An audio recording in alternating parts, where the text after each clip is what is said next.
want to welcome you here tonight to hear a talk from one of my favorite people in the world, and certainly probably the most interesting person I know. But Charlie likes to talk about his World War II experience this way. He likes to say, I came into the war and I fought my first battle, and then the Japanese surrendered, and that's all you need to know about. But he was in the group at Battle of Saipan, I think. Battle of Saipan, and then he went in. Okinawa, I'm sorry. And then he went in with the first. He went in for the occupying group. He was on the first boats that actually went in when all the Japanese were waiting and no one knew what was going to happen, and he was there. He covered the Vietnam War in at least 4 different times there: 1962, 1964, 1968, the Tet Offensive, and in 1972. He logged 5 combat missions with the Vietnamese Air Force. He flew in a medevac helicopter at treetop level into a battle in Hue. And he knew Westmoreland. He knew both of the presidents of Vietnam. He interviewed all of them. The last communique of the South Vietnamese embassy was a letter released in April, at the end of April 1975, thanking Charlie to his service for the nation of South Vietnam.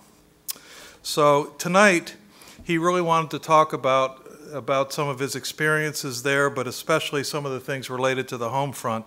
The title of his talk is Vietnam Veterans. It's a very subtle title. Vietnam veterans were cheated, the American people slandered, and history changed.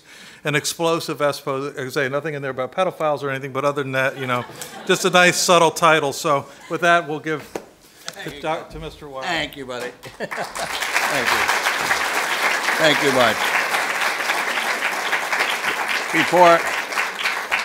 By the way, one mispronunciation: the Battle of Hue, H-U-E, is pronounced over there, Way.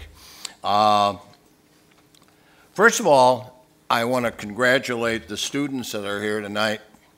I checked it out a couple days ago to make sure that you were still on that honored list, and Grove City is still considered the worst partying college in the United States of America. That is one hell of an achievement, and I really mean that. I was actually thinking about that on my way to the airport on Sunday. I was out in California, and while we were driving to the airport, they came on with the story that at Santa Barbara, that they had started to riot, that they had a bunch of college students up there that went bananas. They ended up sending a number of police officers to the hospital, one of whom was seriously injured. And so those kids were partying, and there may be a couple of them that spend maybe 10 years in the penitentiary if that officer is as badly hurt as they said. So be happy that you have the worst party in school in the country. I go from one college to another, and I can tell you that most of the partying is a bunch of nonsense. It's phony. It has nothing to do with the real world. They're making believe they're cool. They are not cool, and they pay a hell of a price for what they do, and I really mean it when I say congratulations. And I really love coming here. I come here once every year for a number of years. My very first visit was 1987, I think, 88, something like that. So imagine, I have been giving talks here before most of the audience was born, and so time marches on, that's for sure. And I always tell this, and I'm sure that some people think I'm exaggerating, but I'm not. I'm part of the World War II generation, and sometimes we're very concerned about the future. We look at some of the things that go on in the youth scene today, and we're a little nervous about passing that baton on to the next generation to take over. And then I come here and I see a bunch of young people that are just unbelievably good. I just like to go into your dining room, and I'll tell you why: because there are a bunch of well-dressed, well-groomed young gentlemen and young ladies that are absolutely going to do a great job of whatever they decide to do. And it certainly is wonderful for me, and I call my wife at the end of my first day here to reassure her that we still have a country that's got a lot of folks in it that are going to do a good job when they take over. I've got good news and bad news for you, by the way. The good news is keep doing what you're doing, and you're going to have everything going your way. The gals will get the best guys. The guys will get the best gals. You'll all have good careers, and everything will go well. The bad news is you're going to have to carry half the population for the rest of your lives because they're not going to be able to do diddly, and so that goes with it. Now, having said that, let me talk about my actual target for tonight. The news media, as I have said in so many lectures and classes and others, the news media is the most powerful force in our society. The news media will have more influence on our lives, our children's lives, our grandchildren's lives than any other. That includes the president, Congress, whatever. Because what the news media does primarily is to decide what we think about, what we talk about. The news media decides what problems we're going to try to solve and the order in which we do it. They decide the priorities. And I don't have time to go into it, but I very frequently explain in great detail why I say that. But for tonight at least, just accept that that's the way it is. And they change history. They change history at the time it happens, and then they change the way history is written about because of the way that they cover. And tonight I'm going to give you the most perfect example of it that I can think of, and it is a terrible example, and it makes me very sad every time I talk about it. There are three things that most Americans know about the Vietnam War and what happened here on the home front. I'm not going to talk about the bad reporting from Vietnam. That happened, that's 6,000 miles away. I'm going to talk about the bad reporting about what was happening on the streets of our cities in which the American people simply don't know, which is almost unbelievable but true. There are three things that people believe about the war, either because they were around at the time or because they have been taught those things in their history classes. And the first is the American people turned their backs on our GIs, our troops, when they came home. That's number one. Number two, they believe that during the war in Vietnam, there were anti-war demonstrators on every street corner, and there was nobody out there to show support for the men who were fighting in Vietnam. And number three, as opposed to World War I and World War II, when we had great parades, there was no parade to welcome our men home from Vietnam. Or as they like to say, there was no brass band to welcome them home. I would be willing to bet a lot of money that probably 98% of all the people that know about Vietnam would believe those three things are true. And they're all nonsense. They didn't happen. It didn't happen that way. And I'm going to go over them one by one, and I think I will prove pretty conclusively that I'm not in hallucination. First of all, let's talk about the American people turning their backs on our GI. It does not make one iota of sense, and I think I can prove that to you without you getting up from your chair, looking up anything, or me showing you anything else. What I'd like you to do is to think of all the people in your family that were around during the war in Vietnam. For you younger people, uncles, aunts, grandparents, parents maybe, anybody that was around during the war in Vietnam and knew what was going on, old enough to know what was happening. And kind of put them up on an imaginary screen in your mind. Uncles, aunts, cousins, anybody. And then think of all the friends that you have and the people that you know, the people you'll work with, anybody that was around during the war in Vietnam. Now put them up on that screen with the others. And now ask yourself a simple question. Which one of those people do you think would ever have been unkind to an American serviceman coming home from a war? Mom, Dad, your grandparents, your uncles, your aunts, your cousins, the people you work with? Where are these people? I have asked audiences of up to 1,000 or more people. Anybody here have anybody in their family that they think would ever have been unkind to a man coming home from a war? Every once in a while, I'll get one hand or two. Some guy will get up and say, well, I had a cousin in the SDS, and I guess he might say something nasty.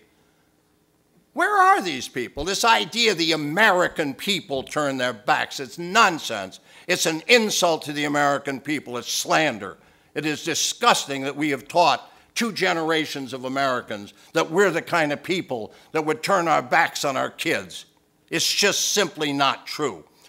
Now, I can give you an explanation of one of the reasons, and then I'll go to the second reason that it's believed. Back in those days, there was a lot of difference in the anti-war movement then and now.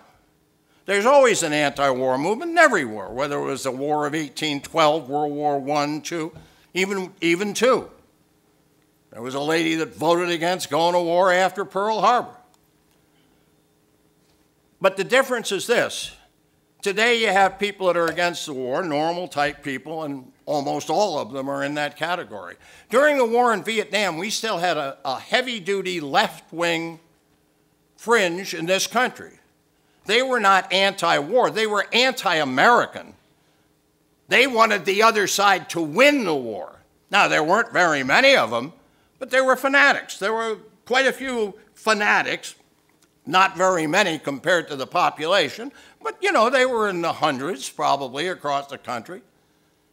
And one of the things that you hear often is how men were spit at when they came home, or the first thing that happened to me when I got back, I was called names and harassed at the airport. And unfortunately, that's true. And I'll tell you what happened.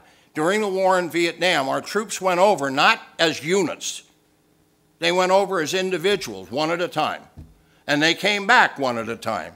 And they came back, in most cases, on commercial airplanes.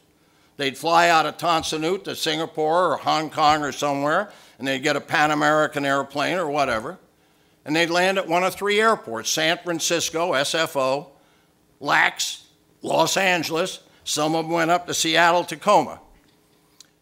And they would get off the planes there with the civilian passengers. Some guy happy to get home. He didn't get killed. He didn't get wounded. Now he's back with his loved ones. And every day, there used to be a handful of creeps, a handful of people that had dirty hair, sometimes barefoot, dressed, looked like hell, and they would go to those airports every day, the same people, 6, 8 of them, and they'd see some guy getting off an airplane, and they'd go running over, and they'd send some girl that would go running up and say, "You're a baby killer, pooey." By the way, they always sent a girl, never a guy. If they sent a guy, some Marine would break his face, and that would have been the end of that. And so they would send the girls. And so it is true that there were a lot of GIs that when they came home, they were hit by these people. They were there every day. How did they become somehow the spokesman for the American people? Because that's what people are talking about when they're talking about this terrible reception that they got when they came home. And if you went out to a base somewhere on a weekend, you might find a dozen people that would go out there and they'd stand at the gate and they might jeer at people coming in and out. We're talking about people in the dozens, probably altogether in the hundreds, out of a population of a couple 100 million. How did they become the spokesman for the American people? It is absurd. Which brings me to the second thing, that there were anti-war demonstrators on every street corner. and nobody to show support for the men in Vietnam. That's nonsense too. During the war in Vietnam, the biggest demonstrations were not anti-war demonstrations. The biggest demonstrations during the war in Vietnam were demonstrations in support of the men that were fighting the war. And I'll repeat that. I did not say it incorrectly. I am telling you that everything you've read in your history books is wrong. The biggest demonstrations during the war in Vietnam were demonstrations to show support for the guys that were fighting the war. And when I tell you they were big, I am talking big, big, big. The third longest parade in the history of our country was held dead smack in the middle of the Vietnam War. That parade lasted for 8 hours and 40 or 50 minutes, just short of a 9-hour parade. Can you imagine a parade lasting for 9 hours? There were 250,000 people in that parade. It dwarfs anything the anti-war people ever did. That parade was called the Support Our Men in Vietnam Parade. In those days, we had 3 networks. We had no cable. Not one of the 3 networks gave a single second of coverage to the third longest parade in American history. 250,000 people marched for almost 9 hours, and CBS, NBC, and ABC did not give it 1 second of coverage. Now, can we turn a light out so they can see a little better? What'll happen? By the way, he's going to pull switches. It may blow up the building. Who the hell knows what can happen? No. There. That's. Huh. That'll work. Yeah. The first one is go over and get Support Our Men off the front. There you go. Okay, bring it up. Okay, folks, there is the Support Our Men in Vietnam parade. Have we got the sound on? Here it is, and this is the way it has been since the parade got underway at 12:30 this afternoon. Boys and girls, men and women, marching down, and in this instance, riding down Fifth Avenue. 250,000 people will be marching in this parade before the last marcher passes down Fifth Avenue. Just look at that. The people are giving voice to their sentiments. And we zoom up, up, up, always up Fifth Avenue. As far as the eye can see, these people are marching in support of our boys in Vietnam. These banners, as you can see, so many of them, handmade. But you can be sure their hearts are in every stitch.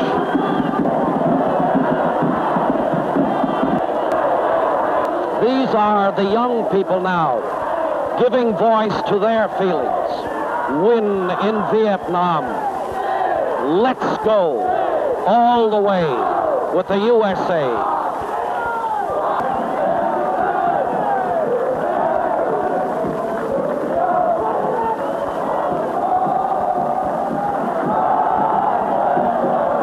Because this is the Teamster contingent. 15,000 strong. 10,000 ILA longshoremen. 6,000 carpenters. New York Fire Department on parade here on Fifth Avenue. And this... That gives you some idea what that parade looked like. It looked like that for almost 9 hours. It is the most exciting parade that I think anybody has ever seen. That does not look like your average parade that lasts a couple of hours and the people are strung out. This was grassroots, right at the bottom level. You can see how many of the signs. And by the way, note carefully how many young people there were. They tell you that all the young people were gung-ho against the war. It's nonsense, too. By the way, in 1972, in the year that the 18-year-olds got their first chance to vote, they did, either University of Michigan or Michigan State, did an exit poll. They do them every election on some subject. And that subject that year was the new voters, the ones between 18 and 21. They had Richard Nixon, who was hated by the anti-war people, against George McGovern, who was their favorite person. And that year, the 18 to 21-year-olds, which would include most of the college students in the country, voted 55% for Richard Milhouse Nixon. They did not vote for the anti-war candidate, George McGovern. You don't know that unless you go and find out, because it's not the kind of information that's spread about. And so that is the kind of thing that was going on. Did you get those figures? 15,000 Teamsters, 10,000 of this, 3,000 of that, all there to show support for the men in Vietnam. And then we had an interesting situation later. They had the biggest demonstration during the war that the anti-war people ever put together. They had between 30,000 and 100,000 people after 6 months of planning with dozens of organizations involved. God only knows how much money was spent. They had a demonstration in Washington, D.C. They said that they were going to have so much people power they would levitate the Pentagon. And they got down to Washington with their people. The same weekend that they had that demonstration in Washington, there were demonstrations across the country, and the biggest one was in New York metropolitan area. In the metropolitan area that weekend, the same weekend that the others were in Washington, they had 5 separate parades. I forget now, Staten Island had one, Long Island had one, and there were 2 others, and then they had the longest parade in the history of the state of New Jersey in Newark, which was called the Support Our Men in Vietnam campaign. And in addition to that, they had a 36-hour vigil at which there were, at 4 o'clock in the morning, thousands of people down at the Battery Park in New York at the end of Manhattan. And there were all kinds of activities going on. Go over and pick up Operation Gratitude.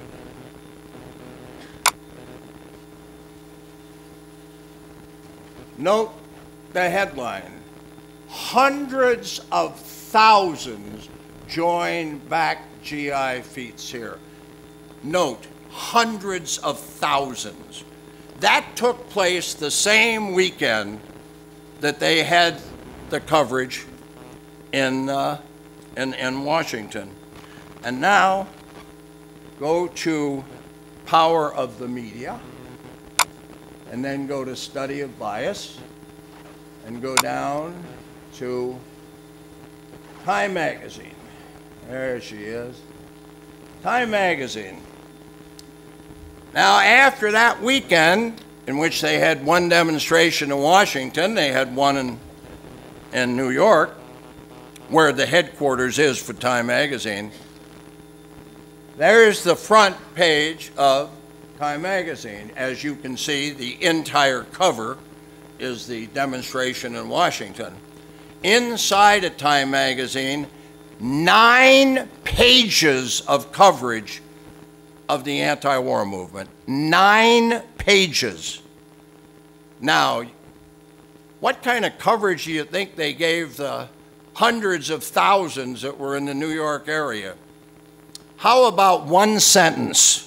Right in the middle of the 9 pages, they had a 31-word sentence talking about there was a reaction to what happened in Washington. They never gave the numbers. They never told anything about it. 31 words, and I think if you go down, you'll get the 31 words. There they are. There they are. At home, thousands, not tens of thousands, not hundreds of thousands, thousands of Americans backed Operation Gratitude. a grassroots effort to show support of U.S. troops in Vietnam through all-night vigils and round-the-clock displays of lights.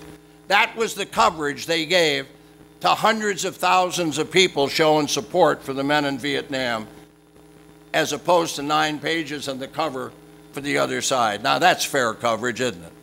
Now, Newsweek wasn't quite as bad. Newsweek had 2 sentences to cover the people that supported. Now, read those. Move up just a little. Here you go. Predictably, the anti-war demonstration begat a scattering of loyalist parades, vigils, and religious services across the country under the sponsorship of the National Committee for Responsible Pay, which posted, now dig this, which posted messages of blessings from Richard Nixon and Barry Goldwater. Now think how that is a downer. They showed that they had blessings from the guy that had just been beat for the governorship of California, because this is before Nixon was president, and of course Barry Goldwater had lost for president, and they were blessed by these people, right? They were blessed. They forgot to mention something. Oh, damn. Over 2/3 of all the governors of the United States of America also endorsed Operation Gratitude, and hundreds of congressmen, senators, and mayors also supported Operation Gratitude. They forgot to mention them. They just had 2. They forgot that there were hundreds and hundreds of other high-ranking officials in back of it. This is the kind of coverage that was given during the Vietnam War to the people that supported our troops. And you can see the rest of it. And how do you like this? In Battery Park at the tip, 2,000 people showed up. There were over that many at 4 o'clock in the morning in support of the V. And elsewhere, motorists solemnly complied with a request by the patriotism group to drive with their headlights on as a show of sympathy. I guarantee you nobody was running around with their car headlights on with a show of sympathy. By the way, that car headlights on lasted the weekend. It was scheduled for Saturday and Sunday because they knew that it would build up as people knew about it. By Saturday noon, according to the New York Times, 38% of all moving vehicles in New York City had their headlights on. By Sunday, it was 90%, virtually everybody. And how did they get that many? Every fire engine that left a station turned on their car headlights. They kept them on after that. Is now routine. The cabs, every one of the cabs had it. In fact, there were signs at every check-in point where the cab drivers came in and hit the time clock. There were signs up that said, don't forget to turn on your lights for the guys in Vietnam. The Teamsters Union had all the truck drivers put on their lights. The Bus Drivers Union had all the bus drivers turning on their lights. And one of the most interesting of all was every 20 minutes or so on the New York police car route, the dispatchers would say, hey, don't forget to turn on your lights for the guys in Vietnam. And the mayor of New York at that time was a big anti-war guy. And when he found out the police cars were running around with their car headlights on, he ordered them to turn them off because he said that was a political statement. And the New York City cops said, go to hell, and they left their lights on for the whole weekend. Anyhow, we can go from there. And there was others. I mean, there was just one right after the other, things like this. And so I think that kept. We're finding out all the time. For example, we found out recently that a high school senior in Wakefield, Massachusetts, wherever that is, a kid in high school, decided that he wanted to organize a parade to show support for the men in Vietnam. He got 25,000 people to march in Wakefield, Massachusetts to show support for the men in Vietnam. And there were just things like that going on all over the country. Almost none of it reported, just simply ignored by the mass media. And it went on, and then you get to the final. I think everybody knows that there was no parade. Remember at the end of World War I and II, you've seen those wonderful pictures with the confetti as they march through the canyons of Lower Manhattan and Wall Street. Nothing like that for the guys in Vietnam. In fact, we have a guilt trip parade about every year in some city somewhere that says we're finally going to have the parade that we didn't have before when we should have. Well, let me show you this. Go over and go to the home page. Go down a little ways. No, go back to home because it skipped one. There it is. Now hit that.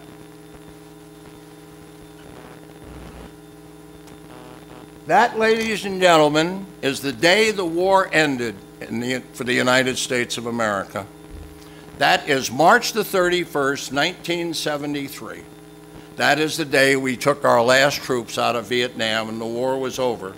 And so this parade took place on the day the war ended. This isn't a guilt trip parade 10 years later. This is the day the war ended. You are looking at Times Square, New York City. You can see the Times building up in the middle there. You can see the parade coming. You can see the sidewalks on both sides jammed with people. That is 1,000 returning servicemen from all the services marching through at high noon through Times Square, New York, in the homecoming parade that everybody probably in this room thought never happened. In fact, I'm always interested. Is there anybody in the room that knew we had a parade to welcome our men home from Vietnam? Isn't that interesting? I've had 1,000 people in the audience and had 1 or 2 hands come up. I gave a speech to 1,400 servicemen at the Naval Postgraduate School. I had one guy. He came up to me later. He said, "You know why I knew about the parade?" I said, "Yeah, I'm interested." He said, "I was in one of the high school bands that marched in it." Because after those 1,000 men marched a 2-mile parade route, there were grandstands set up for them. And they sat down in the grandstands while girls with red, white, and blue sashes served them refreshments for hours.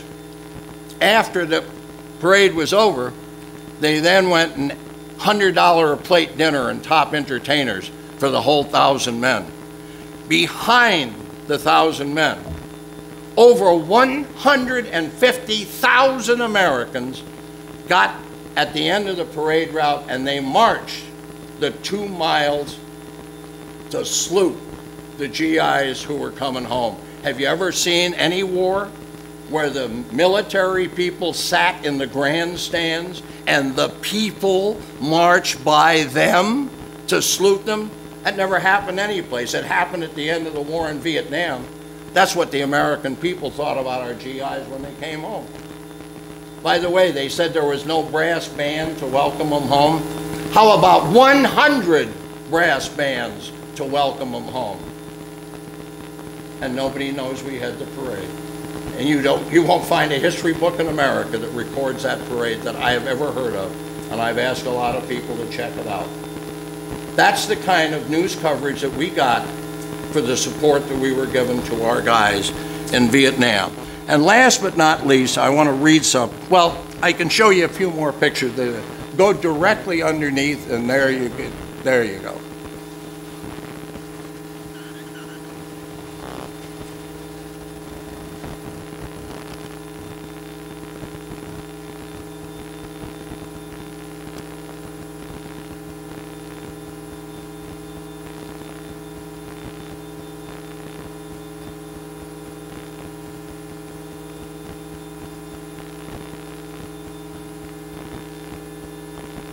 And finally hit over on, let's see, let's go back to the top of the menu. And wow, I forget what the darn thing was.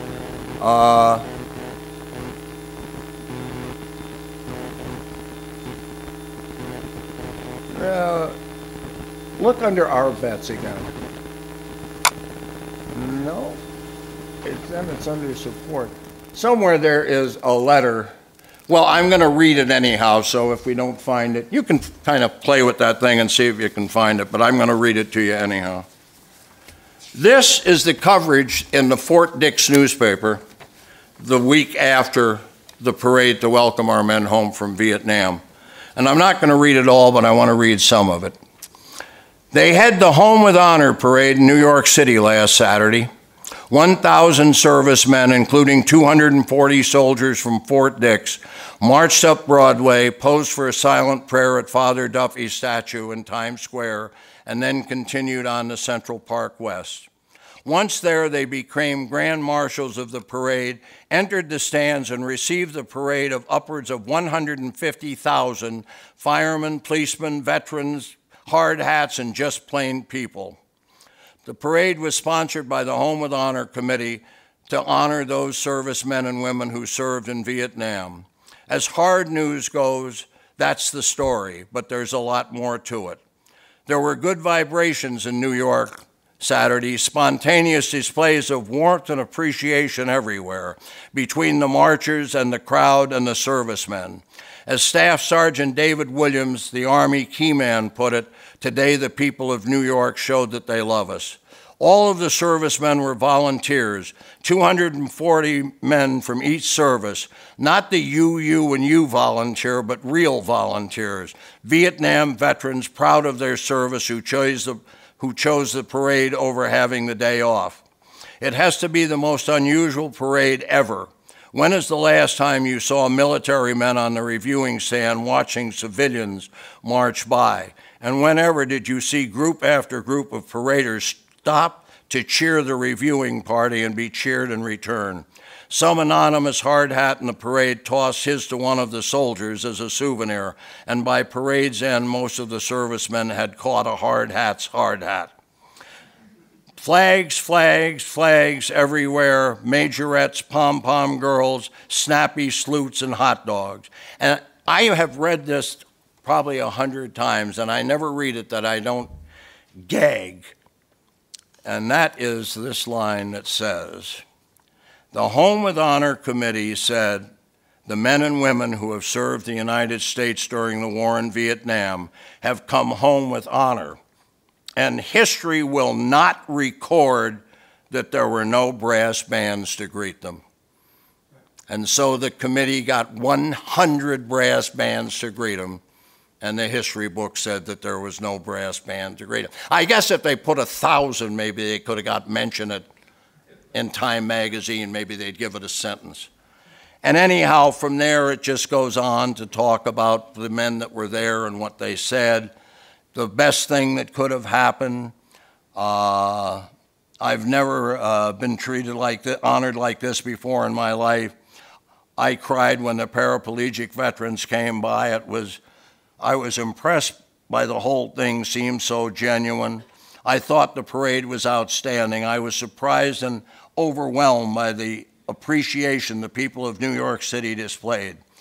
And this is my final one. I remember how I felt overseas when I heard about all the demonstration and all of the negative publicity. Everything seemed to be negative then.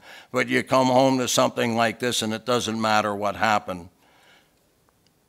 What's been said is forgotten, and you just take the moment. This is underlined, you can't read it. It was tremendous. And I think that makes my point, ladies and gentlemen. The American people never, ever turned their backs on our troops. It never happened. It's a lie. It's a slander of the American people. And the American people were out there to show their support, and when they came home, they greeted them as heroes. And that's the truth. That's what happened. You have it here. You can all get on there. If you have any Vietnam veterans that you know especially, give them this site, because we're going to be adding to it. Look at it once in a while. There's going to be more and more. One of the things that we're going to put on there is the unbelievable success of Vietnam veterans after they came home. Every meaningful study that has been made of Vietnam veterans shows that they are the most successful people in our population. If you compare veterans of Vietnam and non-veterans of the same age, In almost every single category, the Vietnam veterans did better. They made more money, more of them own their own home, they have more businesses, they get arrested less. There isn't a single thing that you can think of in which Vietnam veterans are not better off than non-veterans. The whole Hollywood thing where they show them always as losers, drug addicts, drunks, killers, God only knows what else, that's also nonsense. That's not what happened. It's just the opposite. And that is my presentation, but I want to introduce a couple of people. I guess we can get that light back on. And first of all, we've had this wonderful young lady that was up here, and she has been doing all this work. But I just want to tell you that Christy Phillips did not just join the team tonight. She is the one that did the work to put this online. Without Christy, it wouldn't be there. She gave up a lot of time. She was helped by the college here, and she was out with me in California, and she's the one that put it all together, and what you see up there is her work. Come on up.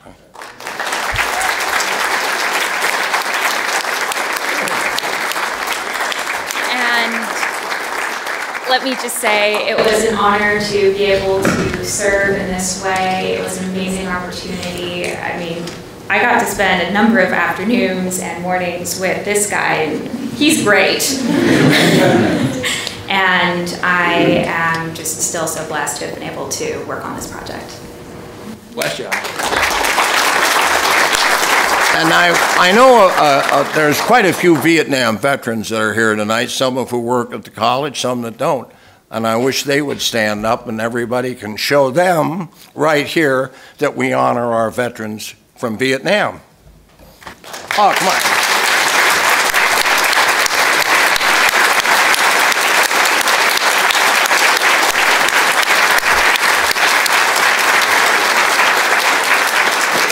There you go. And now, do we have time? We have time for, well, we have time for some questions. If anybody like to... By the way, I can't hear, so he's here to, I'm gonna help him. to tell me what you said. Yes, sir. Things aren't any different today. Do you have any advice on how we treat our press that refuses to report the news and be truthful? Basically, he said things are the same today. The media still omits whatever they feel like omitting and cover what they want to cover. Unfortunately, to a great extent, obviously, that's true. I think this is an exceptionally bad example of how they can do things. I mean, this changed history. It not only changed the way your history books report it, but it changed history itself. Everybody that worked for Lyndon Johnson who has written their memoirs said that during the Vietnam War that Lyndon Johnson watched the news every night and paid more attention to what he saw on television than he did to the intelligence reports, and he based his policies on what he thought the American people would support. And so he was being shown night after night after night anti-war propaganda and never being shown anything like this. So he based his policies and his strategy on a totally false picture that was being projected by the United States media to the President of the United States. And I, you know, when you say, what do you do? The only thing that you can do, I give advice on how you can become well established in knowing what's going on in the world. And that is to get as much coverage as you can from as many different sources as you can. For example, I get most of my foreign news from foreign sources because American coverage is that bad. I'm lucky where I am in California. I can record. We record every day 6 half-hour programs on different public stations.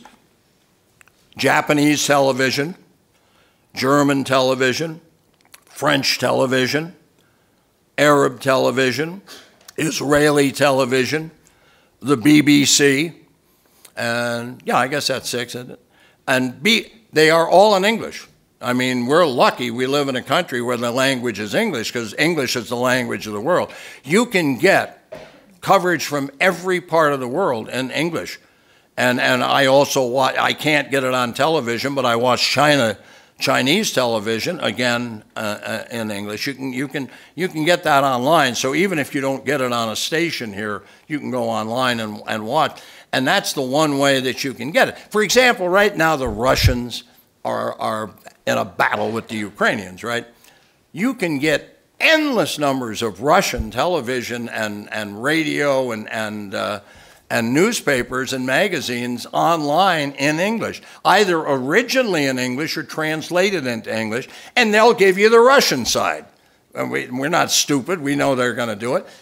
And then you go over and you get the Ukrainian side. They've got stuff you can get in English too. So if you want to know what's going on there, watch the Russians and then watch the Ukrainians. And the same is true everywhere else. And of course, when you're watching in the United States, watch as many different stations and look at as many different newspapers and magazines as you can. Don't get stuck watching the same news media time after time. Spread it out so that you get, well, the way that more news is slanted than any other is by omission. And as you saw here, that's how this was slanted, by omission. They didn't lie. They just didn't tell you one side of the argument. Well, the only way that you can get around that is to get as many sources as you can. And there's no question that Fox is slanted to the right, and MSNBC is even more slanted to the left. And so if you're going to watch one, watch them both. If you're going to watch home with the Fox station, then also watch CNN. CNN is liberal, but not as liberal as MSNBC. So go here and then go here. And do the same thing with magazines and any other sources that you can come up with. Anybody, Just to follow on, you mentioned Lyndon Johnson watching television. He had a specially built television cabinet that was actually rounded in the back to fit the Oval Office wall. And it had 3 televisions mounted in it, so he could watch all 3 networks. All 3 networks. And what was he getting? He was getting a totally one-sided view of how the American people felt about the war. Like that. You got anybody else out there? Right down here. Yes, ma'am. Who covered the video that we saw about the parade? Who covered the video about the parade? Oh, okay. Yeah, that's kind of interesting. The local media, in many cases, covered. In other words, it was pretty hard to not cover something that was going on in the middle of Times Square, and so you had local coverage. But the problem was that there was no national coverage. So if you had 120,000 people marching in a parade in Indianapolis, Indiana, if you were in Indianapolis that night or the next day, you saw coverage of it. But if you were 100 miles away, if you were up in Chicago, you didn't know anything about it. And the same was true. These things that happened in New York, if you were in New York, that night you saw it on television, or the next morning you would see it in the newspapers. But if you were anyplace else, you didn't see it. For example, I have checked around the country. I travel continually and have for many, many years. If I'm in a city and I haven't done this for a while, but I used to do it fairly often. If I was in a city somewhere and I had a little extra time in the middle of the afternoon, I would go to the local library and I would look up the day after the parade in the main paper in that city. If I was in Detroit, I'd get the leading couple papers in Detroit. And I would look to see what was covered. Nothing. You could go right across. For example, the Home with Honor parade, nada, nothing anywhere. The Los Angeles Times had a single picture and it said POWs welcomed home. It didn't say the number, it didn't say anything. It gave you no idea of really what happened. I guess one that I will never forget, I was in San Francisco and I looked at the day after the Home with Honor parade, the day after the war was over. They didn't have a word about the Home with Honor parade, but they did have a front page story about an actress, I forget her name, but she was in there saying And she now claims that she really was trying to help the POWs when she went to Vietnam. And oh, her name was Jane Fonda. And she claims to this day that she really was trying to help the POWs get home, and that's what she was doing in North Vietnam. However, on the day the war ended, the San Francisco newspaper did not cover the parade, but they did have an interview with Jane Fonda in which she said, well, now that the war is over, we have to get around to punishing the war criminals that were just let loose who were POWs. And so her story that she was trying to help the POWs kind of falls flat when she wanted to put them all on trial as soon as the war was over. And that was traced right across the United States. The coverage of the parade in New York City, a good guy was the head of public affairs for WPIX, which is an independent station. It's now part of Fox. In those days it was independent. There was no Fox. And and this is kind of a sad story too, they decided, I went to the head of public affairs, and I said, we'd love to get you to do something with the parade because we want to send it to Vietnam to be shown over there to troops. And Walter said, oh yeah, we'll do that. And he called me a couple weeks later, and he said, Charlie, he said, I got a real problem. He said, we can't find a sponsor. He said, I can go with a sponsor or two. He said, I can't go on the air without a sponsor. He said, the station just won't let me do it. He said, can you help me? Can you get me a sponsor? And I tried a whole bunch of corporations. I didn't have a lot of time, but I did the best I could. And I couldn't get any American corporations that would be willing to sponsor showing the parade of people supporting the men in Vietnam. They didn't want to get involved in it because it might be bad for business. And finally, it was desperate, and I called the head of the International Longshoremen, a wonderful, wonderful guy. And I told him, I said, you have shipping people that you're in touch with. I said, can you get a sponsor so we can get this thing on film and send it to Vietnam? And he couldn't.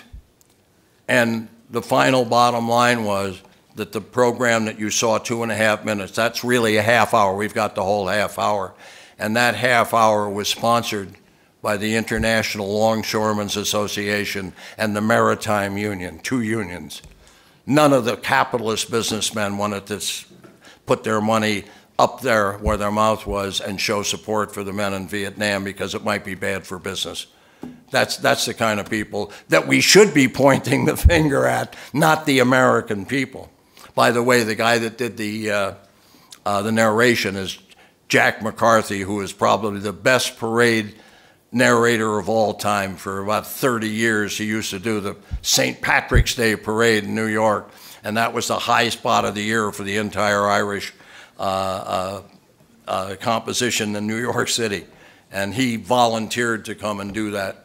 And so the guy that's telling you about the whole thing is Jack McCarthy, like that. And now I'm sure that we're at the end of the line time-wise. I will be here if anybody has any other questions, and I thank you very much for all coming. Please tell Vietnam veterans.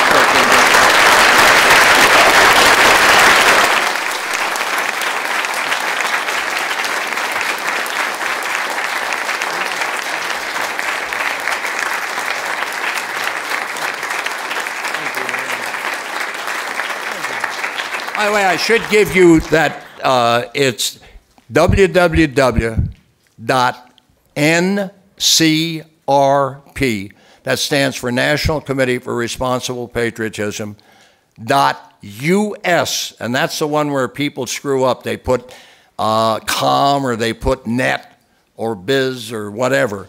It's www.ncrp.us.